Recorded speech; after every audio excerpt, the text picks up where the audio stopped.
కోనసీమ జిల్లా రామచంద్రపురంలో నిత్య పెళ్లి కూతురు ఎపిసోడ్లో కొత్త టెస్టులు తెరపైకి వస్తున్నాయి. నిత్య పెళ్లి కూతురు అని 12 పెళ్లిలు చేసుకున్నారని ఆరోపణలు ఎదుర్కొంటున్న నీలిమ కీలక ప్రశ్నలు సంధిస్తున్నారు. తాను ఒకటే పెళ్లి చేసుకున్నానని, మిగతా 11 పెళ్లిలకు సంబంధించిన ఆధారాలు చూపించాలని డిమాండ్ చేస్తున్నారు. తనపై రాజేశ్వరి చేసిన ఆరోపణలన్నీ తప్పుడువే అని, వెంటనే ఆమెపై చర్యలు తీసుకోవాలంటూ పోలీసులకు ఫిర్యాదు చేశారు.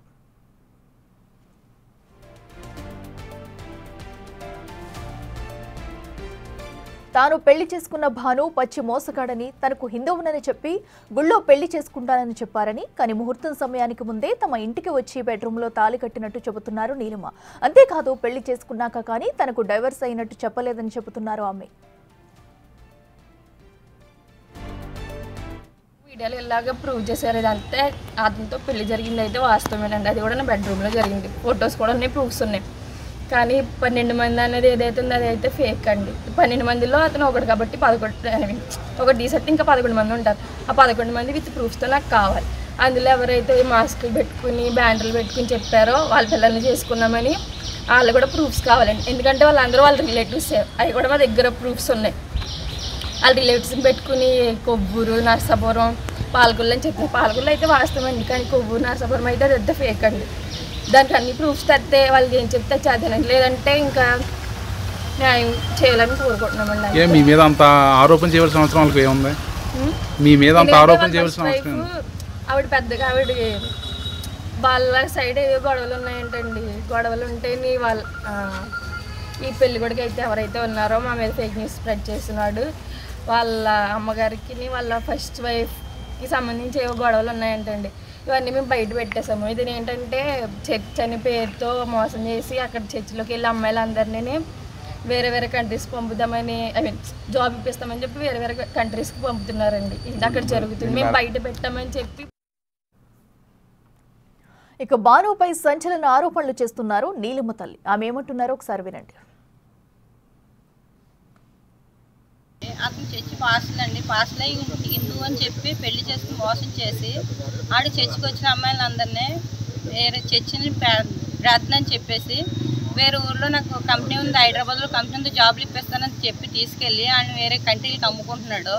అది మొత్తం అందరికీ తెలుసున్నా కూడా చాలామందికి దాన్ని బయటకు రావట్లేదు. ముందర భార్యకి మొత్తం సమస్తం తెలిసి ఆవిడని చంపేస్తానని వీళ్ళు బెదిరించడంతో ముందర భార్య బయటకు రావట్లేదు. మొత్తం భార్య చెప్పింది. అక్కడ మేము ఎంక్వైరీ చేస్తే ఎంక్వైరీలో కూడా తెలియదండి ఇతను మా ఆడవాళ్ళని వేరే కంట్రీలు తీసుకెళ్ళి అమ్ముకుంటాడని.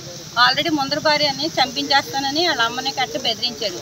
అందుకని ముందర భార్య రావట్లే. నెక్స్ట్ వాళ్ళ ముందర భార్యకి ఒకళ్ళు సపోర్ట్ చేశాడని అతని టార్చర్ పెడితే వీళ్ళు టార్చర్ తట్టుకోలేక అతను చచ్చిపోయాడు. ఆల్రెడీ ఆ కేసు కూడా నడుస్తుంది ఆడి మీద చాలా కేసులు పెళ్ళం పెట్టింది. ఆ కేసులు కన్నాటికి వీడు చంపేస్తానని బెదిరించడంతో ఎవరు కూడా బయటకు రావట్లేదండి. మేము ఇవన్నీ నిలదీసామని చెప్పి మా పాపకు 12 పెళ్ళిళ్ళు అని చెప్పి ఇచ్చేసాడు. కాబట్టి ఆ 11 మంది పెళ్లి కొడుకుని తీసుకొచ్చి రామచంద్రపురం తేల్చమని చెప్పండి. కొంచెం అదొకటి పుణ్యం చేసుకోండి. రాజేశ్వరి ఇచ్చిన ఫిర్యాదుపై అటు పోలీసులు కూడా స్పందించారు. రాజేశ్వరి ఆరోపించినట్టు నీలిమ 12 పెళ్లిలు చేసుకున్నట్టు తమ ఆధారాలు లభించలేదని చెబుతున్నారు. పాలకొల్లు గ్రామానికి చెందిన గుర్రం రాజేశ్వరి అనే మహిళ నిన్న పీజీఆర్ఎస్ నందు ఒక పిటిషన్ ఇవ్వడం జరిగింది. ఆమె రామచంద్రపురానికి చెందిన ఒక నీలిమ అనే మహిళ 12 మందిని వివాహం చేసుకుని మోసం చేసి బ్లాక్మెయిల్ చేస్తుందనే విధంగా ఆవిడ అలిగేషన్ చేయడం జరిగింది. ఆ అలిగేషన్స్ మీద నిన్న విచారించడం జరిగింది. మేము అలాంటి ఎలిగేషన్ నిజమని చెప్పడానికి ఎలాంటి ఆధారాలు ఆవిడ ఇవ్వలేదు. అలాగే మా విచారణలో కూడా ఈమె ఇన్ని వివాహాలు చేసుకున్నట్టుగా ఇంతమందిని మోసం చేసినట్టుగా మాకు స్పష్టమైన ఆధారాలు ఇప్పటివరకు లభ్యం కాలేదు. వీరికి ఈ గుర్రం రాజేశ్వరి అనే మహిళకి అలాగే గతంలో పాత గొడవలు ఉన్నాయి. ఈ నీలిమ అనే ఫ్యామిలీ మెంబర్స్కి, గుర్రం రాజేశ్వరి ఫ్యామిలీ మెంబర్స్కి గతంలో పాత గొడవలు ఉన్నాయి. వాటిని పురస్కరించుకుని వారి ఇరువురు కూడా ఒకరి మీద ఒకరు కేసులు పెట్టుకోవడం జరిగింది. ఆ కేసులు ప్రస్తుతం కోర్టులో ట్రయల్ నడుస్తూ ఉన్నాయి. ఈ పాత గొడవలను పురస్కరించుకుని ఈ పిటిషన్ని పెట్టడం జరిగినట్టుగా మేము భావిస్తూ ఉన్నాం. ఇప్పటి వరకు మాకున్న సమాచారం ప్రకారం ఈమె అంతమందిని మోసం చేసినట్టుగా మాకు ఎలాంటి స్పష్టమైన ఆధారాలు లేవు. ఇది ఇంకా ఎంక్వైరీ కొనసాగుతుంది. అలాంటి ఆధారాలు ఏమైనా ఉంటే ఫర్దర్గా తెలియజేస్తాం. ప్రస్తుతానికైతే అలాంటి ఆధారాలు ఎలాంటివి మాకు కనిపించలేదు. మొత్తానికి ఈ కేసు చిత్ర విచిత్రమైన ట్విస్టులతో ముందుకు వెళ్తుంది. మొత్తానికైతే ఇరు కుటుంబాలకు ముందు నుంచే పరిచయం ఉందని, అదే సమయంలో వివాదాలు కూడా ఉన్నాయనేది మాత్రం ఇప్పటికే నిర్ధారణ అయింది.